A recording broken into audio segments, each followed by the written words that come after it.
আসসালামু আলাইকুম। প্রাথমিকের বৃত্তি পরীক্ষা ২০২৫ এর বিশেষ করে যারা পরীক্ষাটি স্থগিত হয়েছিল তোমরা জানো ইতিমধ্যে। যারা পরীক্ষার্থী যারা রয়েছে এবং অভিভাবক যারা রয়েছেন তারাও জানেন যে পরীক্ষাটি নিয়ে অনেকে আসলে কনফিউজ ছিলেন হবে কিনা। তো ফাইনালি কিন্তু পরীক্ষাটি হচ্ছে এবং এপ্রিল মাসে, ঠিক আছে? এখানে লেখা আছে দেখুন, গত বছরের প্রাথমিক বৃত্তি পরীক্ষা এপ্রিলে এবং সুযোগ পাচ্ছে কিন্তু কিন্ডারগার্টেন অর্থাৎ বেসরকারি যে স্কুলগুলো রয়েছে তারা কিন্তু সুযোগ পাচ্ছে। তবে হ্যাঁ, যারা সরকারি স্কুলগুলো রয়েছে তারা হচ্ছে ৮০% বা হচ্ছে ৮০% শিক্ষার্থী সুযোগ পাচ্ছে এই পরীক্ষার মধ্যে বা হচ্ছে নিবে।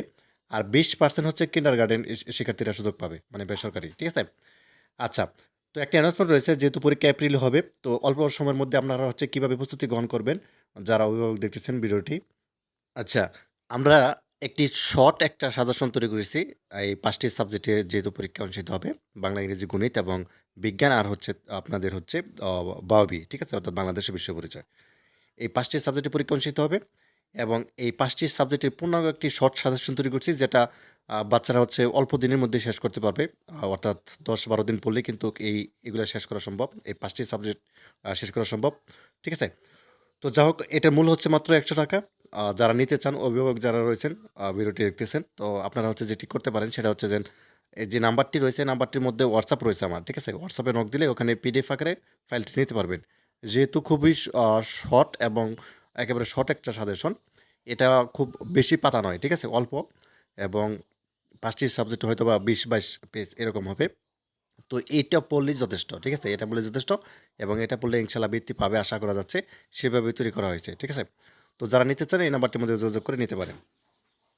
আচ্ছা, যা হোক এখানে তথ্যগুলো দেখতে পাচ্ছেন এই যে এখানে লেখা আছে আমি যেটি বলতেছিলাম যে আসলে এপ্রিলের ১ম সপ্তাহে কিন্তু পরীক্ষাটি অনুষ্ঠিত হবে এবং ঈদের পরপরই। ঠিক আছে? এবং একই সাথে যে বৃত্তি পরীক্ষায় কিন্তু কিন্ডারগার্টেন যারা রয়েছেন শিক্ষার্থীরা তারা কিন্তু অংশগ্রহণের সুযোগ পাচ্ছে। ঠিক আছে? তবে এখানে শর্ত একটাই সেটা হচ্ছে যে সরকারি যে প্রাথমিক বিদ্যালয়গুলো আছে সেগুলো শিক্ষার্থীরা হচ্ছে বৃত্তি পাবে ৮০% আর কিন্ডারগার্টেন সহ বেসরকারি অর্থাৎ বিদ্যালয়গুলো শিক্ষার্থীরা পাবে হচ্ছে ২০%। এটাই হচ্ছে শর্ত। ঠিক আছে?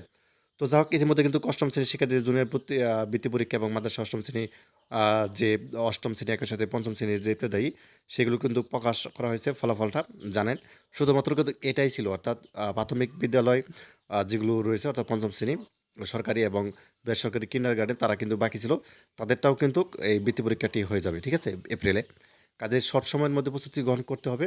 আর পরীক্ষাটি অবশ্যই দিতে হবে। ঠিক আছে? যেখানে লেখা আছে কিভাবে হচ্ছে আ আ কতজন পাবে? ৮২,৫০০ জন বৃত্তি পাবে মোট। ঠিক আছে? এবং মেধাবৃত্তির মধ্যে পাবে হচ্ছে ৩৩,০০০। ঠিক আছে? এবং তারা হচ্ছে বেসরকারি কতজন পাবে সেটাও কিন্তু এখানে দেওয়া আছে। তো যাক এই ছিল নিয়ম। ঠিক আছে?